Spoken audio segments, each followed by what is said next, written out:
Diolch yn fawr gyntaf am ddwad mae'n hynod. Mae'n brofiad braf cael fod ymysg pobl eto. Bod oedd yn sôn bod ni'n bron ar yw blant drwg yn gyrla lle da ni'n fod gyda. Ond na, da ni fod yma hyn yma a yn sicr mae'n achlysu'r dathlu nofel eithredol iawn. A dwi eisiau dechrau yn y diwadd mewn ffordd efo diolchiadau. Dwi eisiau diolch i'r Lolfa am gynnal Lansiad o'r fath yn Hanol am dathlugon heriol. Ond swn i'n licio diolch yn bennau i Jerry am y cyfle i cholwi chi yn yma. Na i ddim yn cholwi chi'n bwll, neu drio fideo. Ac am y cyfle i gefnogi'r nofel yma hefyd. Mae Jerry wedi bod yn ddylanwad ar maes blynyddoedd. Diolch i Jerry, nes i ddysgu gymaint am lenyddiaeth a hanes Diwylliannol Cymru yn ystod yn yr ardd gyntaf. Diolch i Jerry hefyd am ynhywys i drwy'r PhD a wedyn rhoi glas ar ddarweithio. A dwi'n gyfri Jerry wrth a ffrind erbyn hyn, felly yw'n sgwrs rhwng ddau ffrind i'r hon hyn yma. A fel ffrindiau, ella ddim amball joc neu amball dynnu ar ein gilydd. Ond dwi'n ddiolchgar iawn chi am hyn. Felly, y gorau i ddechrau illach yn rhag ymadroddi illach ydy drwy ofyn i chi'n bras am be mae, hefyd gormod wrth gwrs, am be mae Safana a o le roch chi. Wel, diolch, Gareth, yn gyntaf, diolch yn y cefnogaeth di, ac mae'n wych bod ti'n hynny, achos fel ydych chi'n gwybod, mae Gareth yn awdur creadigol gwych i holi'r mewn ysgolhaig, sydd yn astudio hanes caethwasiaeth America, felly mae'n addas iawn ar gyfer y gwaith yna. Ac dyna sydd yn sylw yn y nofel an-hanesyddol, sy'n trafod hanes mewn ffordd an-hanesyddol, chi'n trafod ynys y blaen, yn Georgia yn y 19af ganrif. Ac mae rhywbeth, un o'r pethau sydd yn rhywbeth o cidio, fel mae'n fatha darn o rhywbeth yn eich bus sy'n brifo, a ydych chi'n dod â gael allan, fel rhywbeth yn hefyd yn ychymig ys degawdau am George Whitfield, sy'n cael ei gofio yn rhywbeth i fi am bell yn Hwan. Dwi'n gwybod mae'n nifer o'n eich Methodistiaid, dwi'n gwybod. Ond oedd un o'r tadau Methodistiaid, soddiwnwyr Methodistiaeth, ac ath o America, trais oedd o, ac mae'n cael ei gofio mewn llyfrau hanes fel the spiritual founding father of America, tad ysbrydol yn ymwneithio llun, o esgor ar ddiwydiad, crefyddol yn America, the Great Awakening, a fath yna'n deillio o'r un math o beth. Ond eto, mae'n gymeriad drwg iawn o'n hynny, mi oedd Georgia yn gwrdd pobl yn gwybod am hanes i'r adar. Georgia wedi cael ei sefydlu fel trafodigaeth, utopaidd gan James o Beaufort ac eraill, i greu byd delfrydol i bobl tlawd o Brydain nid i cael cartre ac yn blaen. Ac mi oedd caethwasiaeth yn anghyfreithlon yn Georgia. Ac oedd George Whitfield wedi pregethu yn erbyn caethwasiaeth mewn ffordd, wedi dangos i fod yn meddwl bod pobl o dras Africanaidd gystal â phobl o Ewrop ac yn y blaen. Ond eto, nath o benderfynu na fysa'r drefnidigaeth yn llwyddo heb caethwasiaeth, ac nath o brynu planhigfa plantation, planhigfa dros i ffyn yn Neu Carolina, a chael caethweisio yn weithio mewn lot o bres. Felly, oedd yn ddyn oedd yn gwybod yn well, ond eto, nath o ymgyrchu i newid cyfansoddiad trafodigaeth Georgia i gyfreithlon i caethwasiaeth. Ac yn ysau hanes yr Unol Daleithiau wedi bod mor wahanol, tas y Georgia wedi parhau yn dir rhydd ac yn y blaen. Felly ni wastad eisiau mynd ar ei olo a'i gael o. Ac wedi meddwl wneud o mewn sawl ffordd, wedi dechrau meddwl am pethau Saesneg, dramau llwyfan, pethau i blan, nofel i gwrdd yn y prydraud yn y ffordd nes i fynd ar afol yna. Ac mynd am George Whitfield gael iawn yn eithaf drwy, a cael hwyl yn ail ddychmygu hanes Gogledd America yn y 19af ganrif wrth nid yn hefyd. Mae'n gwych. Mae Whitfield yn gymeriad mor ella paradoxoedd i'r 26 amdano fo, so yna bob math o enw eraill yn ei gael. Wei, ti'n gwybod mwy na ddywynyddiaeth na dyna? Ia, o dim bod syniadau o ddiddorol ydyn ni felly. Mae difyr yn a'i handi dydy. Oedd yn dyn difyr. Dyna ni am hynna. Ond ia, mi ydych chi yn ysgol a'i toreithio a di edrych ar wahanol gyfnodau, wahanol ddim cerna ag ati. Ond wrth gwrs, ydych chi'n awdur creadigol hefyd. Sut oeddech chi wedi ati i briodi yr elfennau eich academaidd os ydych chi wedi archwilio caethwasiaeth Americanaidd o dan ysgolheigaidd? Sut oeddech chi wedi briodi yr elfen ysgolheigaidd a'r elfen creadigol yn y gwaith yma? Gwysig anodd, Mae fel efo'r nofel ddwythaf yn ysbadol, oedd pan oedd wedi deillio'r holl gwaith ymchwil. Ifor, rhaid yn cofio hedfan i America, 20 mlynedd yn ôl, ac i wneud rhaglen dyledu am Gymru America, ac yn trafod y syniad yn ysbadol gyda'r nofel yn deillio'r holl gwaith ymchwil academaidd yn ei wneud am Lynyddiaeth Gymraeg America. Ond mae hwn o wahanol mewn ffordd, achos mae'n mynd nofel hanesyddol, mynd nofel an-hanesyddol, ac felly o'n braf cael anghofio mae hynny, dwi'n hanes yma'n cychwyn. Ond fel, triwch ar y mapio, nid bwydlen neu leisnat map o Safana sydd yn y nofel sydd yma. Ac oedd yn hwyl seilio byd ar y byd hanesyddol go iawn yn cael rhywun wedi newid pethau. O'n i'n profosio Ifor yn gofyn os yn cofio fel strydoedd, achos nid o'n rhan fwy o hyn yn hanesyddol, ond oedd rhaid enw wedi newid rhwng 20 mlynedd ar ôl y cyfnod ac yn blaen, ond wedi cadw enwau gwreiddiol neu rhywbeth felly. Dwi'n braf cael peidio hwn hanesyddol gywir a newid pethau, ond yr hyn llunellau penodol o bosib yn dychmygu sydd gallasau pethau wedi datblygu ac yn y blaen. A mwynhau creu byd arall sydd yn debyg i'r byd go iawn, ond eto wahanol hefyd. A cael hwyl wrth wneud o dde. Oedd chi'n cyfeirio fan'na at yr elfen an-hanesyddol, mae gen Gareth Evans-Jones, lle ydych chi'n trafod an-hanes. Fe'n hynny i rhywbeth o hanes amgen yr un lasa wedi wybod i bod lle mewn ffordd. Ac mae'r math yna o sgwennu wedi bod yn gynyddol poblogaidd, o'n i'n meddwl o ran teitlau eraill, mae'n nofel Philippiedig, drawing yn gyfres-golygu, dwi'n gwrs ydych chi gweld, dyma yn y High Castle yn enghraifft. Ac wedi denu gymaint o ymateb gyda'r hala, mae'r nofel yna'n trafod beth sydd wedi digwydd tasa yr ail nofel byd wedi darfod mewn ffordd wahanol. A dyma ni fan'na yn trafod, wel, beth sydd wedi digwydd tasa Safana, wrth gwrs Georgian ehangach wedi medru dilyn trywydd o wahanol i'n ddigwyddodd go iawn. Oedd gen chi rhywbeth hyn mewn ffordd i fynd defnyddio'r deunydd crai ac ail-ddychmygu mewn ffordd. Pa fath o heriau, pa fath o gyfleoedd oedd chi'n gwneud? Mae'n rhyfedd Gareth Evans-Jones. Bon hwnes, dwi'n rhoi di licio pethau hanes amgen gymaint, alternatif. Y pethau, betas yma ti wedi ddechrau rhan o byd. Di hynny efo heliad tein personol, bon hwnes.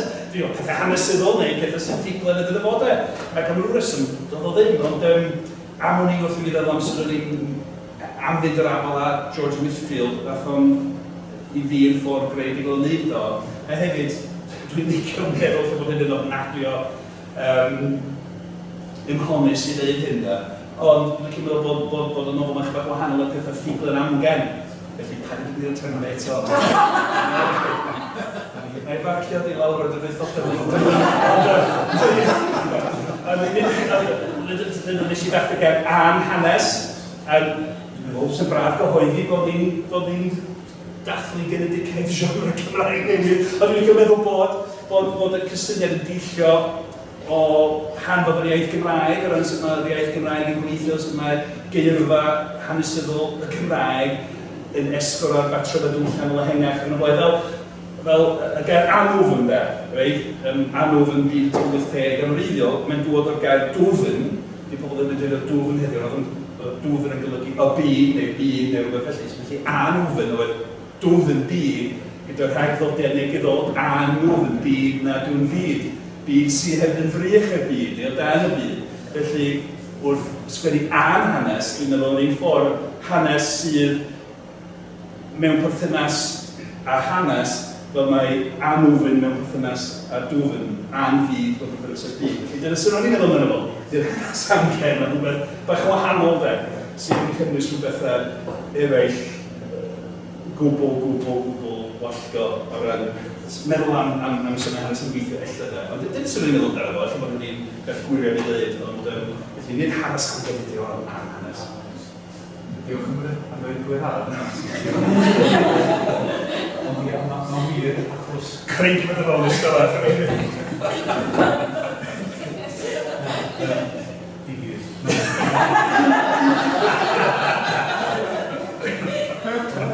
Na, mae'n wir o ran yr elfen, fel chi'n dweud fanna, wedi cyrraedd y drych mewn ffordd, bod yn ail-edrach mewn ffordd, yn sylwebu mewn ffordd dreifgar i ni, a dyna o'n i'n cyfeirio at y man yn High Castle. Dwi yn meddwl o Safana, cod i'w chlaw hynna oherwydd yr elfen real sy'n yma. Mae'n ddeud pwysig yma, mae'n sylwebaeth graff iawn yn yr hanes yma. Ac dwi'n air ar fel hanes yn ymwneud fan hynny. Ond dim wedi gwneud rhywbeth y werth. Wel, wrth gwrs, hanes neu hanes. Da chi wedi trwytho mewn hanes gwahanol gyfnodau, gwahanol diwylliannau ati yn ysgolheigaidd ac yn greadigol. Be sy'n apelio ata chi efo hanes yn benodol? Be sy'n mynd eich bryd chi am hanes? Felly bod yna gwestiwn anodd a gwestiwn haniaethol ella. O ran sgwennu ffuglen lle da, am sgwennu nofel a hanes yn lle nofel y cyfoes da, ie. Mae'n gyflau i ymyrryd mewn ffordd da, hynny fel ysgolheigion, mae'n efo ysgolheigion gwych. Mae rhywun yn astudio cyfnod, yn astudio llenyddiaeth y cyfnod ac yn sgwennu amdano fo'n ffeithiol da. Os ydych chi'n sgwennu nofel hanes sydd yn mewn ffordd wahanol o ymyrryd da, a chydig barn a mynd o'r afel o'r cyfnod da. Felly dyna'r unig beth lle, hwyrach mod i'n hefyd digon dewr i sgwennu'n gymdeithas cyfoes o fewn ffuglen fel mae'n harad i'n edrych o cael said a neigen efo ti o'r awyr da, hwyrach o ran sgwennu am gymdeithas Cymru heddiw a ffordd mae pobl siarad Cymraeg go iawn, mae'n anodd iawn gwneud trwy hynny'n gyfrwng llenyddol da. Ac hwyrach bod hynny'n haws mynd i gyfnod, yn eich copio mae pobl siarad Cymraeg gyhoeddus ac yn y blaen. Ond dwi'n mwynhau mynd o'r cyfnod, a meddwl am y cyfnod ac yn y blaen. Ond dwi'n gwybod yn ateb yn siŵr. Dwi'n tad yn di ddiws. A swn i'n deud, dwi'n lot mewn ffordd bod chi heb sgwennu rhywbeth cyfoes iawn, oherwydd mae'n crefft arbennig i fedru sgwennu nofela hanesyddol neu am hanesyddol mewn ffordd eithriadol iawn. Felly, dwi'n gwybod bod hynny'n yn sicr yn gryder bendant. Ond troi at y nofel i hun rwan, Grassi yn benodol. Mae rhaid i ddweud, dwi wrth y modd efo Grassi, prif gymeriad y nofel. A mi fynd trefyd, mi fyddwch eithaf i gyd hefyd. Mae'n gymeriad mor eithriadol, mae'n hynod amrywiol, mae'n agonna yna. Mae'n hynod iawn mewn ffyrdd amrywiol. A dwi'n meddwl, mae'n rhywbeth eithriadol iawn amdani fel unigolyn. Un peth arbennig ydy bod ti o dras gymysg. A mae hynny'n helpu fi oherwydd mae bron fath o rhywbeth o gymilion. Mae'n medru addasu efo gwahanol bobl mewn gwahanol ardaloedd y ati. O le ddoth Grassi fel cymeriad? Mae'r cymeriad genna ers blynyddoedd lawer cyn i mi ddyfeisio'r stori yna da. Ac mewn wrth mae'n trafod y busnes efo'r angen nes ymlaen i'r blaen. Ond o'n i am i defnyddio fel cymeriad mewn nofel arall ac yn dal yn bwriad i wneud achos cilchiad. Dwi'n cofio iawn, gyda'r stori i fod wedi lleoli yn y 1850 yn y gweithiau adeg gwrthryfel methedig John Brown oedd yn trio dechrau gwrthryfel yr adeg Grishon. Ac oedd yna, dyna gyd sydd am hedig i'r iawn gyda hi yn mynd i di Cymru Musica New York. Ac felly fel mae'r cymeriad gynnau fel cymeriad wedi ffurfio'n grwn yn ychymygu bydd yna. Blynyddoedd mawr de. A wedyn ar ôl mi fynd ni'n mynd o'r afel a George Woodfield yn fel hyn. Yn amlwg mae hi oedd y cyfrwng mewn ffordd a'r cymeriad priodol i ddweud hynna. Oedd yn asiad naturiol felly. Yn ychymygu mae'n gymeriad sy'n gallu bod mewn sawl oes a sawl cyfnod mewn ffordd de. So, bron o'r cynifyn. Ie. Oedd chi'n gwirio fanna, Woodfield hefyd. Mae Grassi yn, wel, mae Woodfield yn rhan fawr o fyd Grassi. sut berthynas sy'n bodoli rhwng y cymeriad ffuglenol yma a'r cymeriad hanesyddol Whitfield? Ia, oedd yn gobeithio mynd o'r afel ar rhywbeth hanesyddol go iawn fyna, yn ystod bod Whitfield yn dweud oedd yn gymlaeth o'r ni agwydda caethwasiaeth ac ar bobl o dras Africanaidd. Mi oedd o, nath o sefydlu cartra gyda'r plant amddiffaid, Bethesda, Gyrion Safana, ac oedd yn croesawu plant du, plant o dras Africanaidd yn ystod a phlant gwyn. Ac yn rhoi addysg iddyn nhw, ac yn flaengar iawn o ran yr oes oedd hynna, iddo wedyn ceisio cyfrifon ni. Felly, o'n i eisiau defnyddio perthynas grasig yma hi'n blentyn amddiffad yn mynd i'r cartra, a pan mae'n yfaid a'i perthynas hi a George Whitfield i amlygu'r cymlethdodau ar ei bersonoliaeth ac ar ei hanesol, felly. Lle oedd yn gweithio yn dda, ni'n meddwl ar hynna, da. Wel, dwi'n meddwl, dan di sôn am grasis, ond ni'n medru cael parni, felly... Na fo, dwi'n manteisio ar ddawn Gymraeg, i wneud darlleniadau, lle ti'n meddwl darllen dyfyniad o nofel sy'n darlunio grasi yn teithio, mae'n gyfle i ddysgu chydig bach i'n hanes fi. Nid trwy res mis Awst. Byddai cerdded am gwploriad ddwrnod mor boeth di bod yn ddigon i'r rhan fwyaf o bobl, ond teithiau grasi'n gyflym ac yn bell heb lawer o ymdrech. Prin oedd hi'n chwysu, ac roedd fel pen abau llwch y lonydd yn glynu wrthi. Nid oedd yn hollol sydd fel hed y fran, am nad oedd i am gael ei gweld gan hyn. Byddai'n gadael y lôn am mynd trwy'r goedwig weithiau, mwyn osgoi croesffordd. Ac ar adegau eraill byddai'n symud yn ofalus yn ei chwrcwd, tu ôl i lwyn neu ffens, wrth iddi fynd heibio ei ffermdyn neu dafarn. Pan glywai sŵn teithwyr eraill, llithrau o'r lôn, cuddio, a disgwyl iddynt fynd heibio. Nid teithio'n gyflym a chuddio'n dda oedd unig ddoniau grasi. Gallai osgoi tynnu sylw at ei hun pan oedd yn nghanol pobl hefyd. Ond yn fwy na hynny, gallai ymddangos yn berson gwahanol i wahanol bobl pan fyddai angen. Aeth ei llinachau nôl i Affrica ac i Ewrop yn ogystal ag i'r Mesgogion, ac roedd nodweddion yr holl bobloedd hyn i'w gweld yn ei ffrindau gwedd. Trwy hir arfer, gwyddai sut i ddefnyddio'r symudiad, osgo, acen neu osledd llais i bwysleisio naill nodwedd neu'r llall, a chamarwain llygaid a chysio pobl. Gallai guddio ei hwydran ei rhyw hefyd. Bachgen Africanaidd tua 15 oed a welai rhai llygaid weithio. Byddai llygaid eraill yn gweld gwraig frodorol ar ganol ei hugeiniau. Ar adegau eraill byddai'n ymddangos fel merch wen ar ddiwedd ei harddegau. Ond penderfynodd cyn gadael Safana, mae osgoi pobl yn gyfan gwbl fydda'r peth gorau ar gyfer y daeth bwysfawr hon. Bydd fwy na gofalus yr holl ffordd. Cysgodd am chydig oriau mewn coedwig cyn croesi'r ffin i diriogaeth De Carolina. Deffrodd cyn y wawr, mwyn dechrau ar ei siwrna eto. Chi'n dach rwan, bach gymaint o gymeriad arbennig ydy grasi, a mae hynna jyst yn flas o'r elfennau arbennig amdani, a dwi isio gyfeirio allan at nodwedd gysylltiedig efo grasi, sef yr anwylion.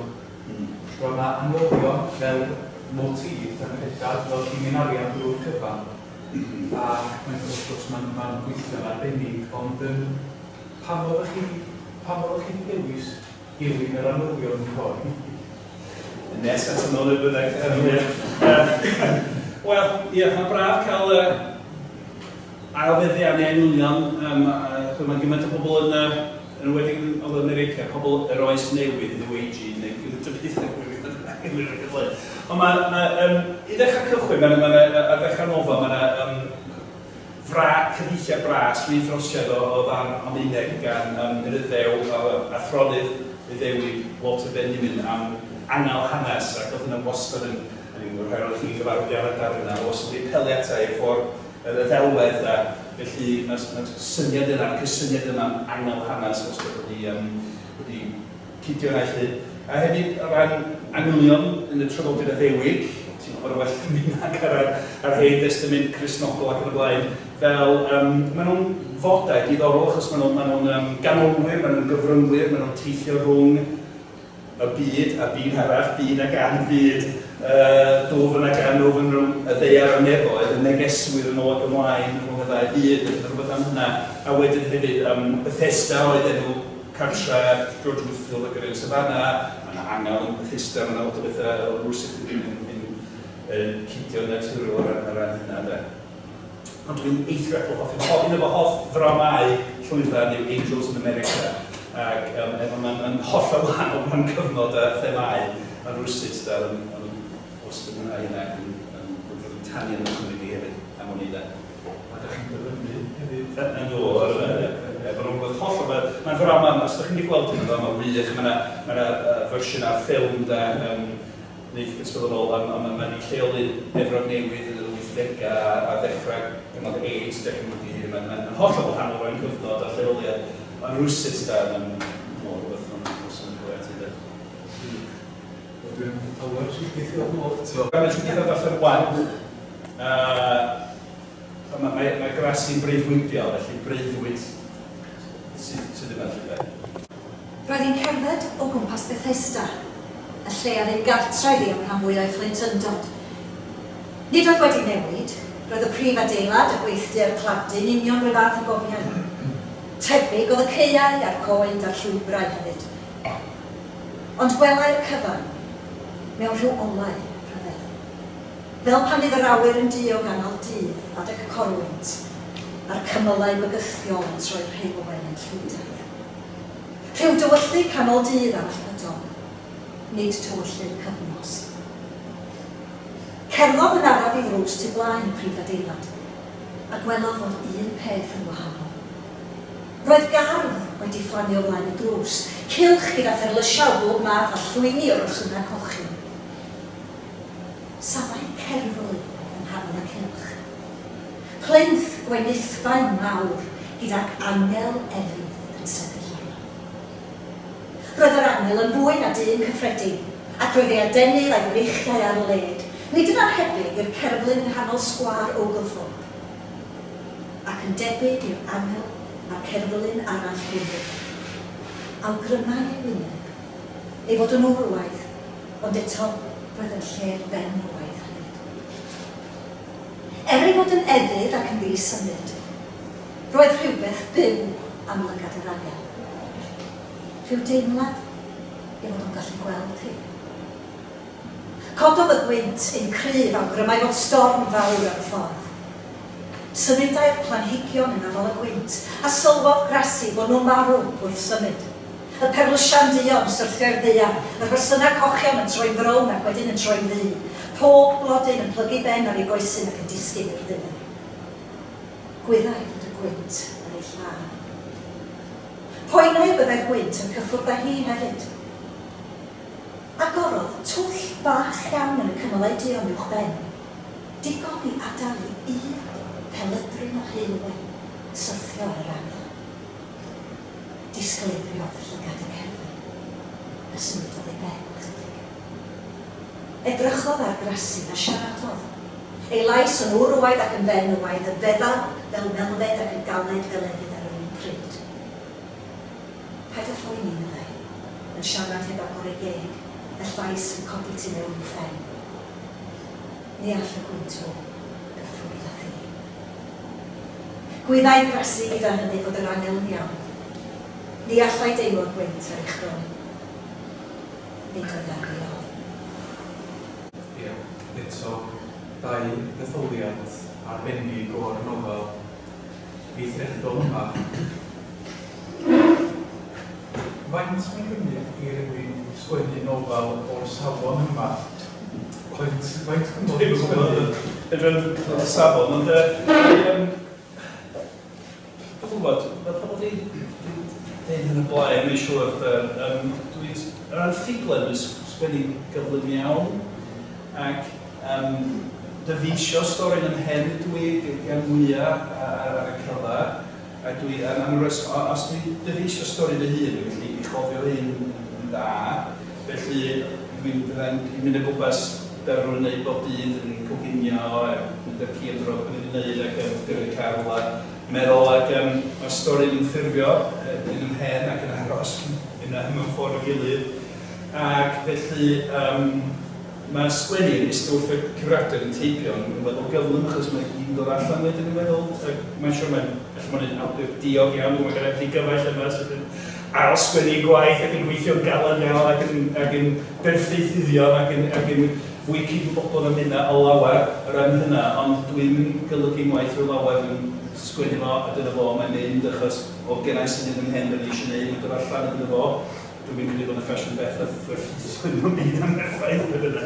Ac felly, eitha cyflym o ran sgwennu da, mae'n gysylltod o lofall hadwytha a holi'r gyda'i nofel i'w gyhoeddi eleni.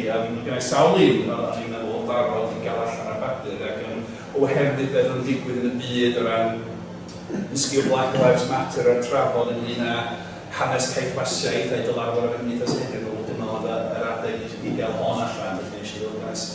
Felly eisiau mynd amdani a'i chael allan feddwl gyflym da, bod yn onest. Dwi'n bod yn mynd dangos fath chi falle byd da. Mae'n arbennig. Dwi'n dod eich cyffwr ar rhywbeth o'na, sef i ryw raddau mae rhyw ymateb i fel yn digwydd go iawn i ddim allu. Felly, i baradau oedd yr digwyddiadau gwleidyddol, cymdeithasegol ac ati yn ddylanwad arnach chi. Oedd yn ysbrydoledd sicr Daniel, y cyfnod weithiau yn hanes fy ngwlad enedigol i bod mor dywyll a 4 mlynedd Donald Trump a falle da. A ffordd oedd hynny'n rhoi rwydd hynt i hilgwr o wlad ac yn rhoi petrol ar fflamau tân hiliaeth mewn ffordd mor ewchill. Ac yn y blaen. Ond wedyn, un lle gyda'r obaith yn yr ymlaethio oedd bydd yn digwydd yn Georgia, yn y Deep South yna. Dwi'n wedi cyflwyno'r llyfr, dwi'n nabod o bobl sy'n mynd trafod i ddeud, oedd Stacey Abrams a'r media nath i symud yn Georgia Fair Fight, oedd yn ymgyrchu'n erbyn yr holl fesyra i rhwystro pobl African-Americanaidd rhaid pleidleisio a di ddod chi'n gwybod i llwyddo'n rhyfeddol i ennill Georgia Democratiaid ac i ethol dau seneddol Democratiaid yn Georgia, pwy fysa'n meddwl yn erbyn ac yn y blaen. Ac felly, mi oedd yr hyn oedd yn digwydd yn y Georgia go iawn ar yr union adeg ar yn gael yn allan ar bapur yn rhywbeth gyda'r o, mae'n gret i mi ddychmygu bod fersiwn i o Georgia a'n hanesyddol da, felly'n sicr oedd hwnna'n yn rhan o pan o'n i eisiau gael y nofel yma allan hadweithio pan o'n i'n cael ei allan ar bapur da. Ac eto mewn ffordd, defnyddio'r hanes yna mwyn cyfleu rhywbeth amserol iawn da. Ond cwestiwn ola gen i fi, beth yna, os gennych chi nofel arall ar y os na bydd y modd wedi syrffydi ar ei hynny.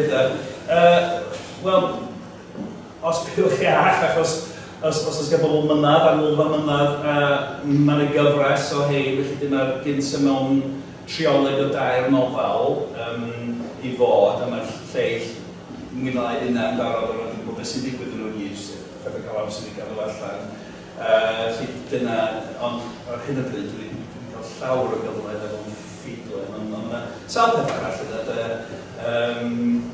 sy'n ei licio ddeud, ond dyna'r pethau am licio am distance yn ymwneud, ond yna'n beth arall. Pethau does ten sy'n darllen. Ond sy'n clywed hynna, achos mae'n gorffan lle sa'n edrych parhau hefyd yn mae'n clywed bod yna syniad am drioleg o fach bendant. Dwi'n meddwl lle mae gen i rhyw gyntaf, os gen rhywun unrhyw gwestiwn sy'n chi'n symuno gofyn i Jerry rwan. I sarhad, i'w daflu.